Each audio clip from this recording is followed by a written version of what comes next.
يا علي يا عظيم يا غفور يا رحيم. بسم الله الرحمن الرحيم. اللهم صل على محمد وآل محمد وعجل فرجهم. وأنت الرب العظيم الذي ليس كمثله شيء وهو السميع البصير. وهذا شهر عظمته وكرمته وشرفته وفضلته على الشهور. دعائے مبارکہ یا علی یا عظیم کا ترجمہ اور مختصر تشریح کی نشست ہے۔ اس نشست کی ابتدا میں ہی میں آپ تمام مومنین و مومنات کو اس بات کی خوشخبری اور مبارکباد دینا چاہوں گا کہ حرم مولائے متقیان امیر المومنین علیہ السلام یکم رمضان المبارک سے زائرین اور مومنین کے لیے کھول دیا گیا ہے، اور آج یکم سے باقاعدہ زیارتوں کا سلسلہ شروع ہو چکا ہے۔ یہ اس لیے نہیں کہ رمضان کے لیے کوئی خصوصی اہتمام کیا گیا ہو، خطرہ موجود ہوتے ہوئے بھی حرم کو رمضان کی عبادات کے لیے کھول دیا گیا ہو، ایسا نہیں ہے، بلکہ یہاں ہمارے مراجع اعظام کی حکمت اور دور اندیشی کے نتیجے میں اس وبا کے آتے ہی تمام قسم کے اجتماعات کے اوپر پابندی لگائی گئی۔ مساجد کے اندر جمعہ و جماعت کے جو اجتماعات ہیں ان کو موقوف کر دیا گیا۔ حرم کے اندر زیارتوں کا سلسلہ مختصر وقت کے لیے روک دیا گیا۔ اس کے نتیجے میں الحمدللہ اب اس وبا کے اوپر قابو پا لیا گیا، اور نجف اور کربلا دونوں اب اس خطرے سے باہر ہیں۔ خصوصاً کربلا کو باقاعدہ کرونا فری ڈکلیئر کر دیا گیا ہے۔ خداوند متعال سے ہم سب دعا گو ہیں کہ عالم انسانیت کو اس وبا سے جلد نجات حاصل ہو، اور اس مقدس مہینے کی برکت سے خصوصاً مومنین کرام کو اس مشکل سے نکلنے میں خداوند متعال آسانیاں پیدا کریں۔ جس دعائے مبارکہ کی ہم تشریح کر رہے تھے، اس جملے کی تشریح سے پہلے میں یہ چاہوں گا کہ ہم ایک اور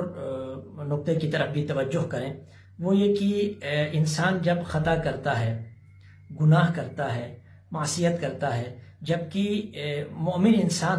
یہ ایمان رکھتا ہے کہ خداوند متعال اسے دیکھ رہا ہے، ہر لمحہ اسے دیکھ رہا ہے، بلکہ اس کے دل کے اندر جو کچھ ہے اس کو بھی خدا جانتا ہے اور دیکھتا ہے، تو ایسی صورت میں خدا کے سامنے جب انسان گناہ کرتا ہے، خدا کی نافرمانی کرتا ہے، معصیت کرتا ہے، تو ایسا انسان پھر کس منہ سے خدا کے سامنے حاضر ہو کر خدا سے اپنے لیے کچھ مانگیں؟ اس کو اگر ہم ایک عرفی مثال سے سمجھیں تو ایک غلام ہے، اس کا مالک اسے بہت چاہتا ہے، اس کا ہر حوالے سے خیال رکھتا ہے، اس کی ہر خواہش پوری کرتا ہے،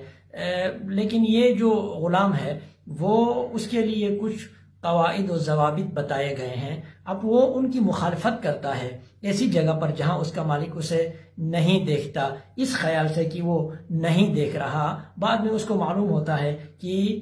اس کا مالک اسے دیکھ رہا تھا، تو اس کے دل میں یہ یقیناً یہ سوال اٹھتا ہے کہ اب کس منہ سے اپنے مالک کے پاس جائیں، اب کیا اسے کہیں؟ لیکن اگر اب اس کو یہ بھی معلوم ہو کہ اس کا مالک دیکھ رہا ہے، اس کے باوجود اگر وہ اس کی مخالفت کرتا ہے تو یہ معاملہ اس سے بھی زیادہ شدید ہو جاتا ہے۔ یہ خوف کھاتا ہے اس کے پاس جانے سے، شرمندگی کا احساس کرتا ہے، حیا کا احساس کرتا ہے،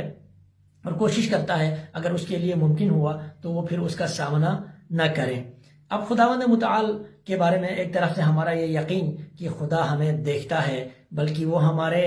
شہرگ حیات سے بھی زیادہ ہمارے قریب ہیں، وہ دلوں کے راز جاننے والی ذات ہیں، تو اس کے سامنے، اس کی نظروں کے سامنے جب ہم معصیت کرتے ہیں، گناہ کرتے ہیں، تو پھر ہم کس منہ سے خداوند متعال کے درگاہ میں کھڑے ہو کر اپنے لیے استغفار کرتے ہیں، کچھ مانگتے ہیں، طلب کرتے ہیں، اپنی حاجات خدا کے سامنے رکھتے ہیں؟ تو اس سلسلے میں امام زین العابدین علیہ السلام کے یہ جملے ہیں: حجتی یا اللہ فی جرأتی علی مسئلتک، میرے پروردگار، میں معصیت، گناہ اور آپ کی نافرمانی کرنے کے باوجود بھی اگر آپ کے بارگاہ میں حاضر ہو کر، آپ کے سامنے حاضر ہو کر دست دعا بلند کر کے اگر میں آپ سے کچھ مانگ رہا ہوں، اور یہ جرأت کر رہا ہوں کہ آپ کے سامنے حاضر ہوں، جبکہ میں نے مع اتیان ما تکرہہ، جبکہ میں نے وہ کچھ عمل انجام دیا ہے جسے آپ پسند نہیں کرتے، جسے آپ نہیں چاہتے کہ میں انجام دوں، اس کے باوجود کہ آپ نے مجھے منع کیا تھا میں نے اس کو انجام دیا۔ وہ انجام دینے کے باوجود بھی اگر میں آپ کے سامنے حاضر ہوں اور آپ سے میں اپنے لیے بخشش طلب کر رہا ہوں، اپنی حاجات طلب کر رہا ہوں، تو یہ جرأت مجھ میں کیوں اور کس وجہ سے آئی ہے؟ فرماتے ہیں کہ اس جرأت کی وجہ جودک و کرمک، آپ کی سخاوت اور آپ کا کرم ہے۔ میں جب دیکھتا ہوں کہ گناہ گار آپ کے درگاہ میں حاضر ہوتے ہیں، آپ کی بارگاہ میں آتے ہیں اور وہ اپنی گناہوں کو معاف کروا کے بلکہ اپنے گناہوں کے نتیجے میں ہونے والے جو وضعی اثرات ہیں ان کو بھی بخشوا کے آپ کی بارگاہ سے نکلتے ہیں، تو میں اس جود و کرم کو دیکھنے کے بعد میرے اندر بھی یہ جرأت پیدا ہوتی ہے کہ میں باوجود اس کے کہ مجھ سے خطا ہوئی ہے، مجھ سے معصیت ہوئی ہے، میں پھر بھی آپ کی بارگاہ میں حاضر ہو جاؤں۔ اس لیے کہ ایک بچہ جب اپنی ماں کی نافرمانی کرتا ہے، معصیت کرتا ہے، اور ماں اسے جب ڈانٹتی ہے تو بچہ روتا ضرور ہے، لیکن روتے ہوئے اگر وہ کسی کی طرف بھاگتا ہے تو وہ بھی ماں ہی ہے، کیونکہ بچے کو معلوم ہے کہ اس کائنات میں جو ہستی سب سے زیادہ اسے چاہتی ہے وہ اس کی ماں ہے، جس کے دل کے اندر سب سے زیادہ رحم ہے وہ اس کی ماں ہے۔ تو ماں جو بچے کے لیے اپنے دل کے اندر محبت رکھتی ہے، وہ محبت تو پروردگار کے محبت کی ایک ہلکی سی جھلک ہے۔ ماں کے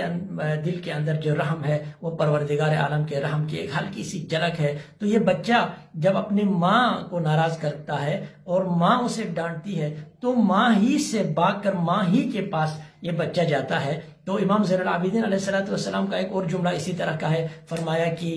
حارب منک الیک، پروردگارہ ہم آپ سے بھاگتے ہیں تو آپ ہی کی طرف آتے ہیں، آپ کی معصیت ہم سے سرزد ہو گئی، گناہ ہم سے سرزد ہو گیا، تو ہم آپ سے بچنے کے لیے اگر کسی در پر جاتے ہیں تو بھی وہ آپ ہی کا در ہے۔ لہذا دعا کرنے کے لیے ہمیں ہمارے گناہ، ہماری معصیت آڑے نہیں آنے چاہیے کہ ہم یہ کہیں کہ ہم بڑے معصیت کار ہیں، گناہ گار ہیں، کس منہ سے خدا کے پاس جائیں۔ نہیں، دعاؤں میں یہ جملہ ہمیں ملتا ہے کہ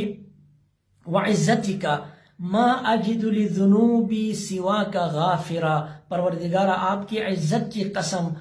مجھے میرے گناہوں کو بخشنے والی کوئی ذات آپ کے علاوہ کہیں نظر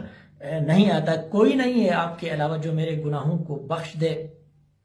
اگر آپ نے بھی مجھے اپنے دروازے سے دھتکار دیا تو پھر میں کہاں چلا جاؤں؟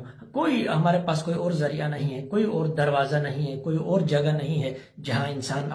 مشکل اپنے معصیت کے بعد چلا جائے۔ بالآخر خدا ہی کی درگاہ میں، خدا ہی کے بارگاہ میں حاضر ہونا ہے۔ لہٰذا جب بھی ہم سے معصیت ہو تو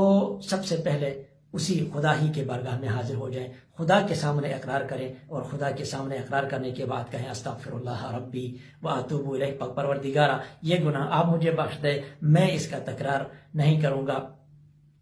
تو رمضان المبارک کے اس مقدس مہینے میں جو دعا ہم ہر نماز کے بعد پڑھتے ہیں اس کا یہ جملہ ہے، وَهَذَا شَهْرٌ عَظَّمْتَهُ وَكَرَّمْتَهُ وَشَرَّفْتَهُ وَفَضَّلْتَهُ عَلَى الشُّهُورِ، پاک پروردگارہ میں جس مہینے میں آپ سے دعا مانگ رہا ہوں، آپ کی بارگاہ میں حاضر ہوں، یہ وہ مہینہ ہے جس کو آپ نے شرافت دی، کرامت دی، عظمت دی، اور باقی مہینوں کے اوپر آپ نے جس کو فضیلت دی۔ یہ جملہ کہنے کا مطلب بھی پہلے جملوں کی طرح گویا ایک اشارہ ہے کہ خداوندہ جس طرح بعض جگہوں کو آپ نے خصوصی فضیلت دی ہے، مسجد الحرام ہے، مسجد نبوی ہے، مسجد کوفہ ہے، حرم ابا عبداللہ الحسین ہے، دیگر ائمہ اطہار کے حرم ہے، اسی طرح آپ نے کچھ ایام کو خصوصی طور پر فضیلت دی ہے۔ انہی میں سے ایک شہر رمضان بھی ہے۔ رمضان کا مہینہ وہ ہے جس میں روایات کے اندر یہ ملتا ہے کہ خداوند متعال رمضان کے ہر روز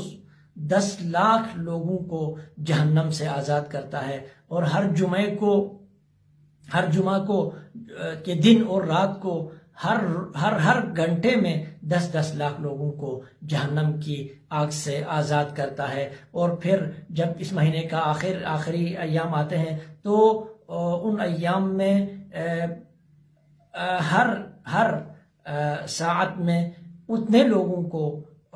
جہنم کی آگ سے آزاد فرماتا ہے جتنے لوگوں کو پہلے ایام میں، یعنی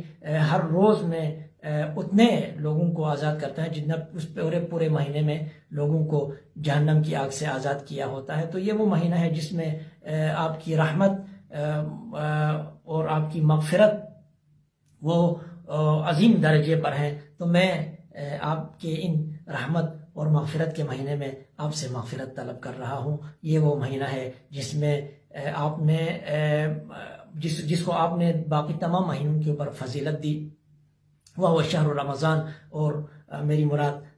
رمضان کا مہینہ ہے. یہ رمضان کا مہینہ ہے اور میں رمضان کے مہینے میں آپ سے مغفرت طلب کر رہا ہوں. رمضان کا مہینہ کون سا مہینہ ہے؟ رمضان کے مہینے کے اندر کیا ہوا؟ تو آگے فرمایا کہ وہ شہر رمضان الذی انزلت فیہ القرآن. میرے پروردگار، شہر رمضان وہ ہے جس میں آپ نے قرآن نازل فرمایا، وہ کتاب جو ھدی للناس وبینات من الھدی والفرقان، لوگوں کے لیے یہ ہدایت ہے. جو ایمان لے آئے ان کے لیے بھی ہدایت کی کتاب یہی ہے، جو ایمان نہیں لائے ان کے لیے ایمان کی اور خدا کی واضح نشانیاں بھی اسی کتاب کے اندر ہے. والفرقان، اور حق و باطل کی تمیز کے لیے فرق کرنے کی صلاحیت بھی اسی کتاب سے انسان کو ملتی ہے. تو یہ وہ مہینہ ہے جس میں آپ نے ان صفات کا حامل قرآن نازل کیا. وَجَعَلْتَ فِيهِ لَيْلَةَ الْقَدْرِ، اور آپ نے اس مہینے میں لیلۃ القدر کو بھی قرار دیا. وَجَعَلْتَهُ خَيْرًا مِنْ أَلْفِ شَهْرٍ، اور آپ نے لیلۃ القدر کو 1000 سالوں سے بہتر قرار دے دیا. ایسا مہینہ جس کی یہ صفات ہیں، جس کی یہ خصوصیات ہیں، ایک ایسے مہینے میں پروردگارہ میں آپ سے اپنے گناہوں کی مغفرت چاہتا ہوں. لیکن آپ یہ ابھی تک ملاحظہ فرما رہے ہیں کہ ہم نے اپنی اس دعا میں ابھی تک کچھ باقاعدہ مانگا نہیں ہے. ہم خداوند متعال کے اسماء حسنی کا ذکر کر رہے ہیں، صفات کا ذکر کر رہے ہیں، اس کے بعد پھر اس مہینے کا ذکر کر رہے ہیں جس کی بڑی خصوصیت ہے. یہ سب کچھ مقدمہ ہے آخر اسی ایک جملے کے لیے، اسی ایک دعا کے لیے جو انشاءاللہ ہم اگلی نشست میں بیان کریں گے، اور اس کی مختصر تشریح اگلی نشست میں ہوگی. یہاں تک یا علی یا عظیم یا غفور یا رحیم انت الرب العظیم الذي ليس كمثله شيء وهو السميع البصير وهذا شهر عظمته وكرمته وشرفته وفضلته على الشهور وهو شهر رمضان الذي انزلت فيه القرآن هدى للناس وبينات من الهدى والفرقان کی تشریح اور اس کا ترجمہ اور تشریح ہم نے آپ کے سامنے پیش کی. انشاءاللہ اگلی نشست میں اس دعا کے آخری کلمات کی ہم تشریح کریں گے. خداوند متعال سے دعا ہے کہ رمضان المبارک کے ان لمحات میں ہمیں رحمت، مغفرت اور برکات کو سمیٹنے کی توفیق عطا فرمائے، اور عالم انسانیت کو ایک دفعہ پھر یہ دعا ہے کہ